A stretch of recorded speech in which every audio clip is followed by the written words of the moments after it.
यथार्थ हॉस्पिटल के मैनेजमेंट से हम करेंगे चर्चा, उनके नतीजों पर। नतीजे इसके आए थे और आगे ग्रोथ को लेकर क्या प्लान है, ऑक्यूपेंसी इस वक्त किस तरह की है और कहाँ पर हॉस्पिटल खोलने जा रहे हैं, ये सब कुछ चर्चा करेंगे।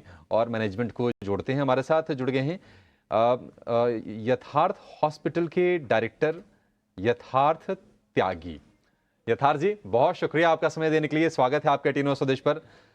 सर ये बताइए कि पहले जरा आपके नतीजों पर बातचीत कर लेते हैं। आय 21% बढ़ी है, मुनाफे में 120% से ज्यादा का ग्रोथ है।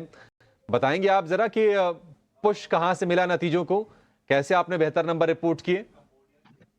जी, अगर हम बात करें क्वार्टर ऑन क्वार्टर और ईयर ऑन ईयर दोनों में हमें काफी अच्छी ग्रोथ देखने को मिली। इसके बेसिकली कारण थे कि जो हमारी बेड ऑक्यूपेंसी में जो ग्रोथ है, अगर हम लास्ट ईयर की बात करें तो रफली 45% की बेड ऑक्यूपेंसी थी, जो कि इस साल बढ़ के 55% हो गई है।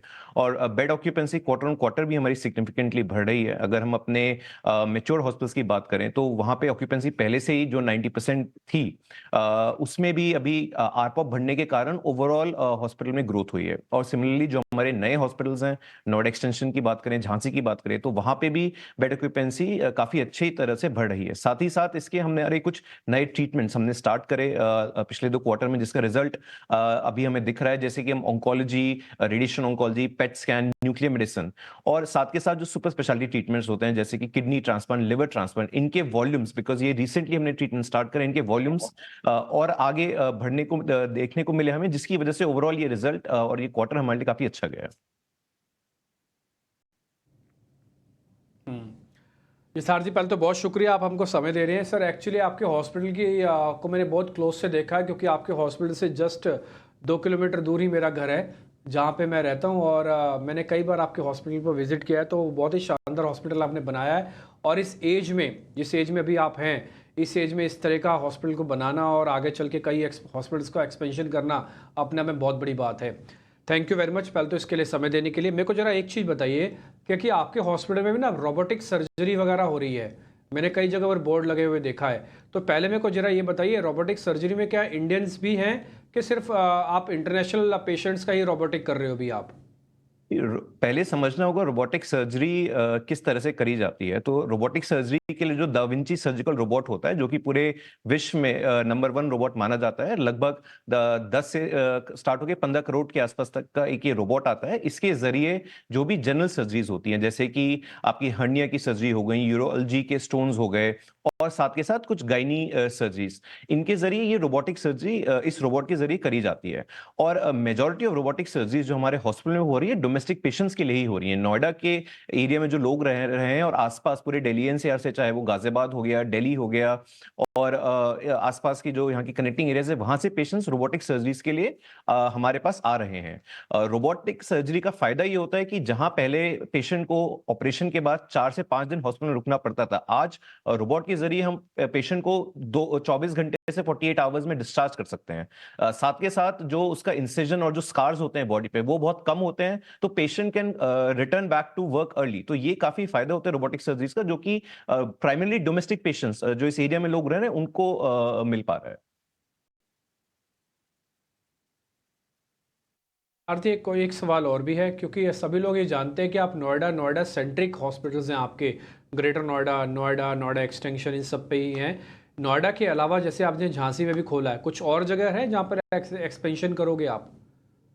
जी बिल्कुल, हमने इसी महीने एक नया हॉस्पिटल फरीदाबाद में स्टार्ट करा है। सेक्टर 88 ग्रेटर फरीदाबाद का ये जो एरिया है, ये दिल्ली एनसीआर में ही आता है, बट ये टेक्निकली हरियाणा स्टेट में लाया करता है। तो फरीदाबाद में एक 200 बेड का हॉस्पिटल हमने एक्वायर करा, जिसकी शुरुआत हमने इसी महीने से करी है। और आगे चल के जो एक एक्विजिशंस की जो हमारी स्ट्रैटेजी है, पूरे नॉर्थ इंडिया में, चाहे वो उत्तर प्रदेश हो, मध्य प्रदेश हो, और दिल्ली एनसीआर के काफी और एरियाज में हम एक्विजिशंस की तरफ आगे बढ़ रहे हैं। कुछ एक्विजिशंस ऑलरेडी पाइपलाइन में है, और साथ ही साथ जो हमारे एग्जिस्टिंग हॉस्पिटल्स हैं, जैसा आपने बताया कि नोएडा एक्सटेंशन वाला हॉस्पिटल हो गया या ग्रेट नोएडा हॉस्पिटल, इनके जो साथ वाली जमीन है वो हमने खरीद ली है। तो इनको हम ऑलरेडी 400 से 600 बेड और 450 से 700 बेड्स कर रहे हैं। तो both organically as well as inorganically हमारी जो भी बेड कैपेसिटी है, जो कि 1600 बेड की है, आने वाले समय में 2-2.5 साल के अंदर इसको हम डबलिंग, मतलब कि 3000 के आसपास बेड कैपेसिटी करने का हमने टारगेट लेके चल रहे हैं। ओके, नमस्कार यथार्थ, मैं सृष्टि बात कर रही हूँ क्योंकि आपके कई सारे एक्सपेंशन प्लान्स हैं, पर आईपीओ के बाद हमने अभी देखा कि आपकी जो बुक्स हैं उसमें से डेट हटते हुए नज़र आया है और अब आपका इंटरेस्ट कॉस्ट भी कम हो गया है। पर जो जिस तरीके का आप एक्सपेंशन प्लान कर रहे हैं, क्या यथार्थ फिर से कुछ आप इसके लिए कर्ज लेना चाहेंगे या फिर इंटरनल एक्रूवल से धीरे धीरे करके ही ये सारे एक्सपेंशंस को आप केटर करेंगे?